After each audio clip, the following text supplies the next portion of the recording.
एक हाथी का ताकत जिसके अंदर हो उसे क्या कहा जाता है? रथी। 10 हाथी का जिसके अंदर ताकत हो उसे कहा जाता है अतिरथी। 100 हाथी का ताकत जिसके अंदर हो उसे कहा जाता है महारथी।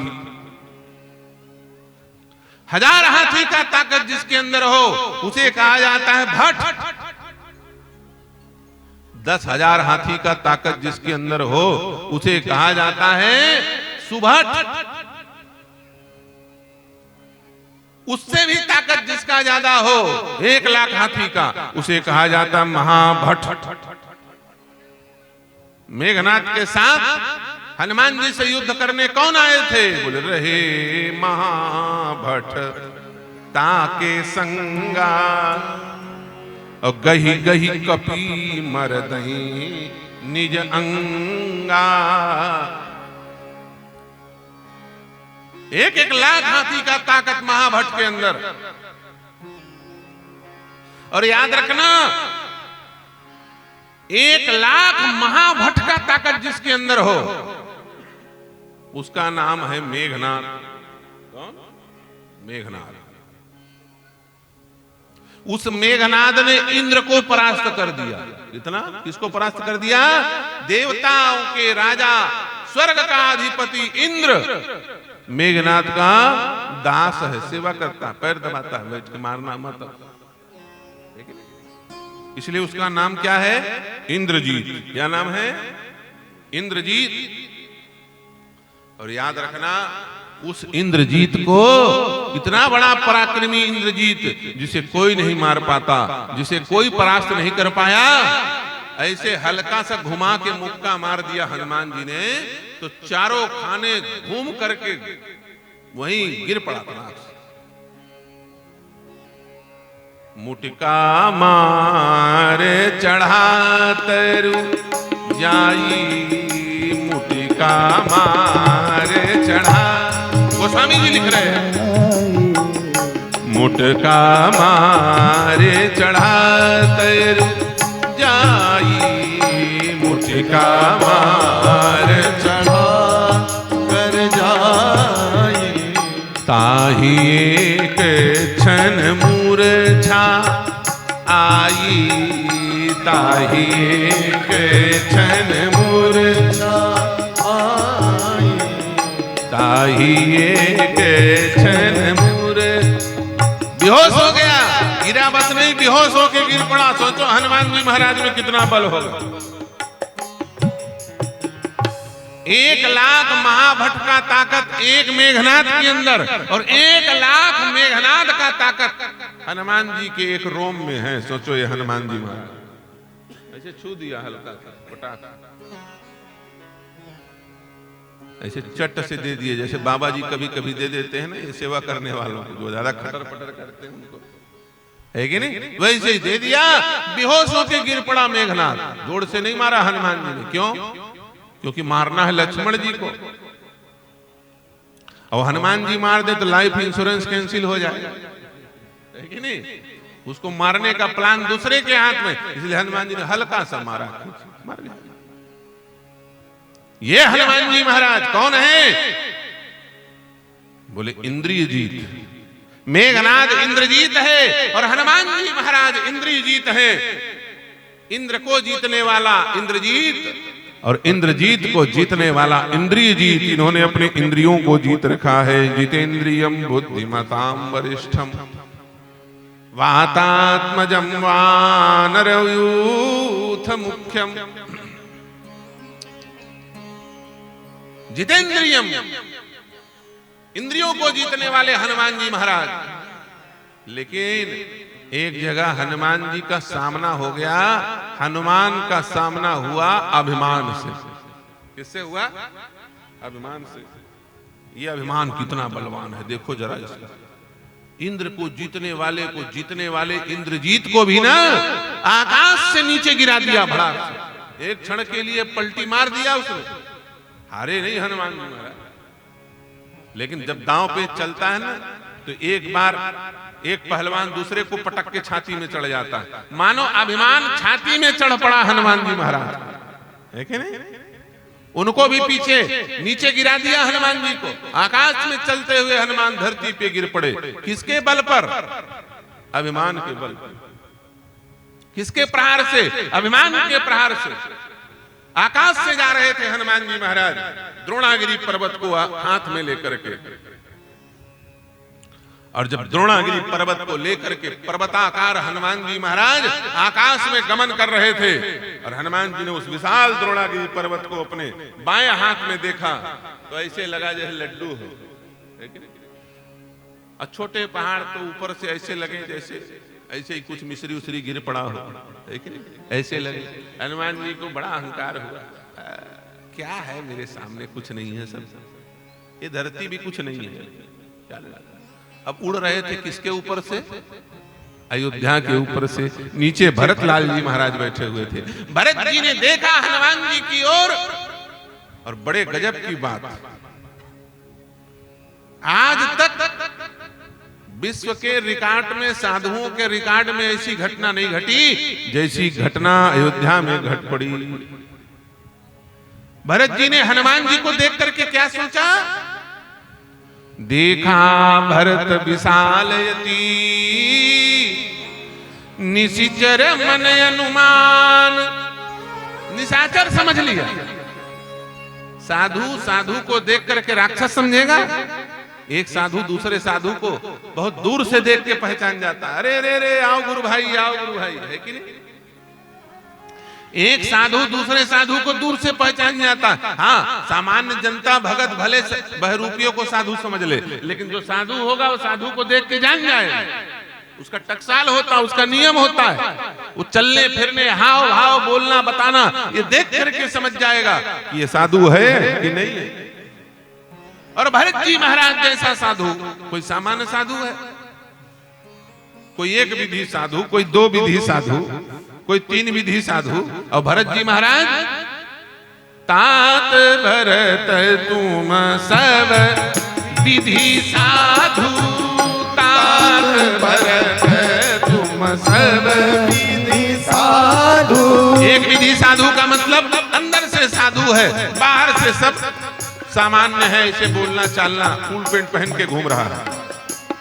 दो विधि साधु का मतलब अंदर से भी साधु है, बाहर से भी वेश भगवान को धारण किया हुआ है, गुरुजी से पंच संस्कार कराए। तीन विधि साधु मतलब अंदर से साधु, बाहर से वस्त्र से साधु, कर्म से भी साधु और वचन से भी साधु, बोलता भी है साधुओं की जैसी भाषा। और भरत जी महाराज इसके आगे भी कोई विधि होगी तो उन सारे विधुओं में इनसे बड़ा कोई साधु नहीं है। तात भरत तुम सब विधि साधु, तात भरत तुम सब विधि साधु। इनसे बड़ा कोई साधु अयोध्या में नहीं है। वशिष्ठ से बड़ा कोई तपस्वी अयोध्या में नहीं है, और भरत से बड़ा कोई साधु अयोध्या में नहीं है। कई से बड़ी कोई ज्ञानी अयोध्या में नहीं है। सब अयोध्या के रत्न है, याद रखना। वशिष्ठ से बड़ा कोई तपस्वी नहीं, अपने तपस्या के बल पर ब्रह्मा की लेखनी को मिटा दे। भरत से बड़ा कोई साधु नहीं, कई से बड़ी कोई ज्ञानी नहीं, दशरथ से बड़ा कोई धर्म धुरंधर नहीं, दानी नहीं। ये सब अयोध्या के रत्न हैं। और बताओ, ऐसे भरत जी महाराज हनुमान जी को देख करके संशय में पड़ गए कि ये क्या है? ये निशाचर है, राक्षस है। बड़े आश्चर्य की बात है। साधु साधु को राक्षस समझेगा तो फिर क्या होगा? दुनिया तो राक्षस समझ ही लेगी। असल में हुआ क्या था? भरत जी ने हनुमान जी के हृदय की ओर देखा। ये क्या गाना बजाना शुरू कर दिया भाई इन लोगों ने? मना करो इनको। जहां देखो वहीं ढोल मंजीरा बजाना शुरू कर देते। बोलिए सियावर रामचंद्र भगवान की जय। सीताराम राम राम सीताराम राम राम सीताराम राम राम सीताराम राम राम सीताराम राम राम सीताराम राम राम सीताराम राम राम सीताराम राम राम राजा राम राम राम राजा राम राम राम राजा राम राम राम राजा राम राम राम राजा राम राम राम राजा राम राम राम राजा राम राम राम राजा राम राम राम। भरत जी ने हनुमान जी के हृदय की ओर देखा। हनुमान जी के हृदय में कौन रहते हैं? भगवान। कौन रहते हैं? भगवान।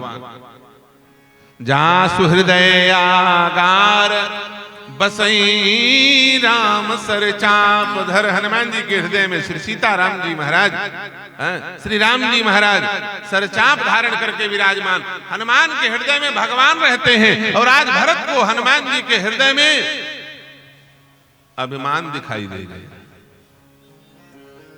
देखो, चाहे भगवान हो चाहे अभिमान हो, दोनों विशाल बोले गए हैं। दोनों का नाम विशाल है। ये दोनों अति विशाल होते हैं। अभिमान भी बहुत विशाल होता है और भगवान भी। दोनों में बराबरी का टक्कर है। भगवान है राम, अभिमान है रावण। जब लड़ाई होती है ना, तो बराबरी वालों में हो तो मजा आता है कि नहीं? एक कमजोर एक बलवान लड़ाई हो तो किसी काम का नहीं। एक ही बार में जय सिया राम बोल जाए। रावण जैसा योद्धा खोजा गया। बोले अभिमान भी विशाल और भगवान भी विशाल। भगवान का उपनाम है विशाल, इसीलिए उनको कहा जाता है बद्री विशाल, नेत्र विशाल, हाथ विशाल, भुजा विशाल। भगवान के सारे चीज विशाल है। राम जी का चरण चिन्ह देखना, चित्रकूट में जाकर के भगवान राम का त्रेता युग का पैर का चिन्ह बना हुआ है। एक हाथ का पैर भगवान, इतना बड़ा चरण चिन्ह। भगवान के नेत्र विशाल, भगवान की भुजा विशाल, भगवान का हृदय विशाल, भगवान के चरण विशाल, भगवान का स्वरूप विशाल। सुन सेवक दुख दीन दयाला, फरक उठे दो भुजा विशाला। भुजाएं विशाल, अजानुभुज कहा गया भगवान को, इसलिए भगवान का नाम विशाल। और दूसरा, उन्हीं के जैसा दिखने वाला अभिमान, उसका भी नाम विशाल, वो भी विशाल है। आज हनुमान जी ने देखा तो हनुमान जी के हृदय में विशाल को, लेकिन वो विशाल भगवान नहीं थे, वो विशाल अभिमान था। देखा भरत विशाल अति, हृदय में क्या देखा? अति विशाल अभिमान को देखा। निशिचर मन अनुमान, इतने भारी विशाल अभिमान को लेकर के ये कौन जा रहा है? कहीं कोई राक्षस तो नहीं है? लेकिन मस्तक की ओर देखा। ऊर्ध्व पुंडरामानंदी तिलक हनुमान जी महाराज के। समझ गए भरत जी महाराज, ये तो मेरे राम जी का सेवक हनुमान है। अरे इसके हृदय में अभिमान कहां से घुसा? और बड़े गजब की बात, लंका जाते समय भी हनुमान जी को अभिमान ने पकड़ा, और लंका से आते समय भी हनुमान जी को अभिमान ने पकड़ा। वारे अभिमान, हनुमान जी को जब तुम छका सकते हो तो हम लोगों का तो भगवान जाने चटनी बना के धर दे। ठीक है? जब लंका जा रहे थे ना हनुमान जी महाराज, तो जामवंत जी महाराज ने राम जी का स्मरण कराया हनुमान जी को और कहा, हनुमान राम काज लगी तब अवतारा। तुम्हारा अवतार राम काज के लिए हुआ है, तुम बैठे बैठे यहां क्या कर रहे हो? सुनते भयो पर्वताकारा, पर्वताकार हो गए हनुमान जी महाराज। इसके पहले क्या स्थिति थी हनुमान जी की? दैन्य भाव से समुद्र के तट पर एक शिला के ऊपर हनुमान जी बैठे हुए थे। जब राम का नाम लिया और राम का नाम हृदय में प्रवेश किया तो आकृति बढ़ गई। इसका मतलब व्यक्ति तब तक सामान्य है जब तक उसके कान में राम नाम नहीं पड़ा। किसी समर्थ गुरु के मुख से राम नाम यदि कान में प्रविष्ट हो जाए तो व्यक्ति बड़ा हो जाता है। अरे भैया, न जाने कितने हजार लोग संसार में बड़े बड़े आचार्य महामंडलेश्वर जगत गुरु बन के घूम रहे हैं, यदि वो गुरु के चरण में जाकर के राम नाम का मंत्र न लिए होते तो सच बताओ, कोई साइकिल का पंचर बना रहा होता, कोई साइकिल स्टोर खोल के बैठा होता, कोई होटल ढाबा में बर्तन मांजता होता, कोई चाय कप पिलाता होता है कि नहीं, कुछ ना कुछ करते होते। लेकिन आज राम नाम ले लिया गुरुदेव से, महा महिमा में राम नाम को उसने सुन लिया तो इतने बड़े हो गए कि उनको संत भगवान बोल करके पूजा जा रहा है, क्योंकि उसके हृदय में राम नाम बैठा। ये राम नाम की महिमा। हनुमान जी पर्वताकार हुए राम नाम की महिमा सुनते भयों पर्वताकारा। पर्वताकार हुए और पर्वताकार होने के बाद उनको पता नहीं है कि मैं इतना बड़ा हो गया। और जब हनुमान जी ने नेत्र खोला तो न जामवंत, न अंगद, न बानर, न नलनील कुछ नहीं दिखाई दे रहा है चारों तरफ। क्यों? अरे भैया, वो तो हनुमान जी के नख से भी नीचे हो गए हैं, इतने बड़े हनुमान जी हो गए, चींटियों के जैसे दिखाई दे रहे। उन्होंने नेत्र खोला तो सामने सीधे लंका दिखाई दी। दृष्टि पड़ी कहां? लंका में। सामने दृष्टि लंका पे पड़ी। लंका में बैठा अभिमान रावण। कौन बैठा है?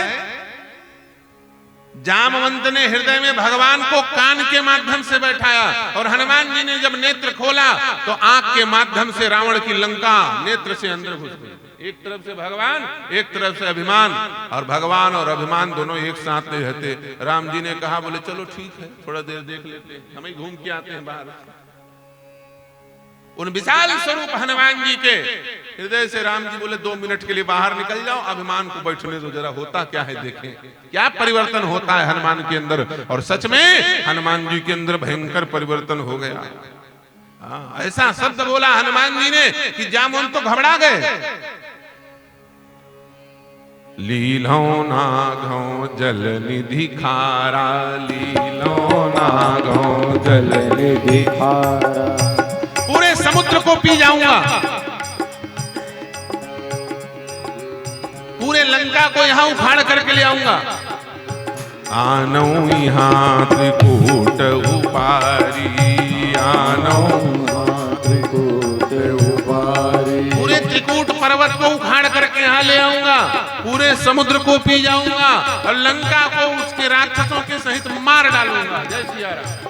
सारी बात हनुमान जी ने एक सांस में कह दी। जामवंत घबरा गए। जामवंत जी ने कहा, आप राम काज के लिए नहीं आए हो, बैठ जाओ, ये राम काज नहीं है, ये तो आपका काज है। अरे भैया, समुद्र को पी जाऊंगा बोलते हो, ये राम काज है? समुद्र क्या है जी? समुद्र पब्लिक प्रॉपर्टी है, सबकी चीज है कि नहीं? सबका अधिकार है ना समुद्र में। जैसे नदी क्या केवल अंशुला वालों का है? इसके पहले जिस गांव से बह रहा होगा उसका भी है, सबका है ना। और सबके चीज को कोई बोले कि हम अकेले हजम कर जाएंगे, तो सच बताओ, ये राम काज है कि रावण का काज है? राक्षसों का काम क्या है? बोले जनता के धन को अकेले अपने घर में, अपने ब्लैक अकाउंट में जाकर के भर दे, काला धन बनाकर। ये है राक्षसों का काम, सबका चीज अकेले खा जाए, वो राक्षस। और समुद्र सबका है और उस समुद्र को अकेले पी जाऊंगा बोलते हो? अच्छा सच बताओ, एक वैष्णव संत समुद्र को यदि पीऊ जाएंगे, मान लो अगस्त जी की बात अलग थी। अगस्त जी वैष्णव महात्मा नहीं थे, है कि नहीं? अगस्त जी तो सन्यासी महात्मा थे, शैव महात्मा थे, कोई बात नहीं, चलेगा, उनका भोलेनाथ के भक्त हैं। और राम जी के भक्त हैं हनुमान जी महाराज, और हनुमान जी राम जी के भक्त हैं। यहाँ तो थोड़ा बहुत कुछ भी गड़बड़ सड़बड़ अंदर चला जाए तो उसे बाहर निकालना पड़ता है। और हनुमान जी कह रहे पूरे समुद्र को पी जाऊंगा। आप समुद्र के अंदर एक नहीं जे खाई, है कि नहीं?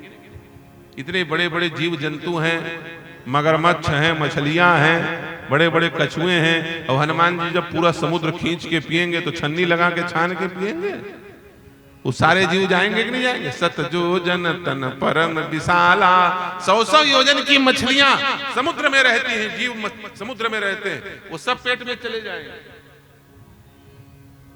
ये बात जमी नहीं, ये वीरता की बात तो हो सकती है, लेकिन एक साधु के लिए बात शोभा नहीं दे सकती। जामवंत जी महाराज ने मुंह कान टेढ़ा कर लिया। हनुमान जी ने कहा, अरे हमने कुछ गलत कह दिया क्या? अरे बिल्कुल गलत कह दिया आपको राम जी ने क्या कहा था? जब आप राम जी के पास से निकले तो राम जी ने आपको क्या कहा? कही बल बिरह बेग तुम आयो, कही बल बिरह बेग तुम आयो। अंगद जी महाराज, जामवंत जी ने भी यही कहा कि आप जाना और बल और विरह बताना। कहीं बल विरह बेग, तुम राम काज करने के लिए आए हो, आपको बल और विरह बताना है। सीता जी को अपना बल बताना, यहां बंदरों को बल मत बताओ। रावण को अपना बल बताना जिससे रावण के हृदय में भय पैदा हो जाए। सीता जी को अपना बल दिखाना जिससे उनके मन में आत्मबल प्रकट हो जाए कि मेरे स्वामी ने जब ऐसा बानर भेजा है तो वो नरश्रेष्ठ जब आएंगे तो रावण कहां टिकेगा। विवश कर देना रावण को, चारों तरफ कोई सहारा न मिले। अब आप यहां पर ये सब बातें बोल रहे हैं महाराज, ये हुआ क्यों? आप बोल रहे हो मैं लंका को उखाड़ के यहां ले आऊंगा, और राम जी लंका जाना चाहते हैं, वहीं जाकर के वहीं काम करना चाहते हैं। अच्छा सच बताओ, नक्सली आतंकवादियों को उनके घर में घुस के मारना ठीक कि उनको पकड़ के अपने यहां ले आओ और भाग जाए तो जय सिया राम कर दें तुम्हारा? है कि नहीं? जो गड़बड़ हो उनको वहीं जाकर के मार के चले आओ, इधर लाने की जरूरत नहीं। नाली को साफ करना है तो नाली का कचरा अपने घर नहीं लाया जाता है, वहीं से साफ किया जाता है जहां से सफाई करनी है कि नहीं? हनुमान जी महाराज को जामवंत जी महाराज ने कहा, बोले हनुमान जी ये बात हमको कुछ समझ में नहीं आई। हनुमान जी ने कहा हमको भी समझ में नहीं आई, हम ऐसा नहीं बोलते थे कभी, आज ये बड़ी बड़ी बातें हो रही हैं, ऐसा क्यों हुआ? जामवंत जी ने कहा जब आप इतने विशाल हुए, सुनते भयों पर्वताकारा, जब पहाड़ के जैसे आपकी आकृति हुई तो आपने सबसे पहले किधर देखा था? अब हनुमान जी ने कहा आपने सही बात पूछा, मैंने लंका की तरफ देखा था, आकाश की तरफ नेत्र उठा करके। जामवंत जी ने कहा यही तो गड़बड़ हो रही है। जब आप छोटे थे तो धरती की तरफ देख रहे थे, और जिसका नेत्र झुका हो, जिसका मस्तक झुका हो, भगवान उसको अपना मानते हैं, क्योंकि भगवान का नाम है दीन हितकारी दीनानाथ। जो धरती की तरफ देख करके चले, जो अपने मूल की तरफ देख करके चले, भगवान उसके हृदय में रहते हैं। और जो आकाश की ओर देख करके चले और धरती से कोई लेना देना नहीं है, भगवान उसको अपना नहीं मानते, इसलिए उसके हृदय से भाग जाता है। सहज सरल व्यक्ति की पहचान वो मस्तक नीचे करके चलता है, अहंकारी अभिमानी व्यक्ति का पहचान वो मस्तक आकाश की तरफ उठा के चलता है। रावण और बाली ये दो आज तक धरती की तरफ देखते नहीं चले, ये जब चले तो आकाश की तरफ देख करके चले। याद रखना, धरती की तरफ देख के चलोगे तो आकाश में उड़ोगे, और आकाश की देव की ऊपर आकाश की तरफ देख के चलोगे तो धरती में मिल जाओगे, मिट्टी में मिल जाओगे। जो लोग अपने आप को राजा महाराजा समझते थे, जो इस भारत देश को अपने बाप की खैरात समझते थे, जो अपने बच्चों के जन्मदिन को भारत के युद्ध पोत में जाकर के मनाया करते थे, जिनके कपड़े प्रेस होने के लिए भारत से लंदन हवाई जहाज से केवल प्रेस होने जाया करते थे, आज वो पागल बने घूम रहे हैं यहां से वहां गधा जैसे। कुछ मत करो, फेसबुक में केवल एक गधे का फोटो डाल दो, सब लोग जान जाते हैं किसके लिए अच्छा लग गया। गधा भर देख ले तो आदमी जान जाते हैं कौन है वो, बेचारा गधा बन गया। और जो भारत का प्रधानमंत्री होने के बाद भी, 3-3 बार प्रधानमंत्री होने के बाद भी हाथ जोड़ करके बोलता हो कि भैया मैं प्रधानमंत्री नहीं हूं, मैं तो प्रधान सेवक हूं, मैं तो जनता का सेवक हूं, उसको भारत की जनता ने अपने हृदय में बिठा के रखा है, और भगवान ने भी अपने हृदय में बिठा के रखा है, क्योंकि 500 साल बाद और किसी को यह सौभाग्य प्राप्त नहीं हुआ, केवल उन्हीं को सौभाग्य प्राप्त हुआ कि उन्होंने अपने हाथ से राम जन्मभूमि का शिला पूजन किया और शिला स्थापित किया। इससे बड़ा सौभाग्य हम तो भगवान की कृपा मानते हैं और किसी को तो प्राप्त नहीं हुआ वो अवसर। अरे भैया, जिसने राम जन्मभूमि के शिला पूजन किया हो, उससे बड़ा इस धरती में कोई सौभाग्यशाली होगा? प्रथम दर्शन किया, उससे बड़ा कोई सौभाग्यशाली होगा? इसलिए आकाश की तरफ देख के नहीं चलना है, विनम्र होकर धरती की तरफ नीचे नेत्र करके। आकाश ऊपर करोगे खेल खत्म हो जाएगा, नेत्र को आकाश की तरफ करोगे मिट्टी में मिल जाओ। ये अंतर है, मिट्टी की तरफ देखोगे तो आकाश में उड़ोगे और आकाश की तरफ देखोगे तो मिट्टी में मिल जाओगे, इतना अंतर है। अभिमानी बनोगे तो कार्यक्रम समाप्त, निराभिमानी बनोगे तो ऊंचे पद पर पहुंचोगे। लघुता से प्रभुता मिले, प्रभुता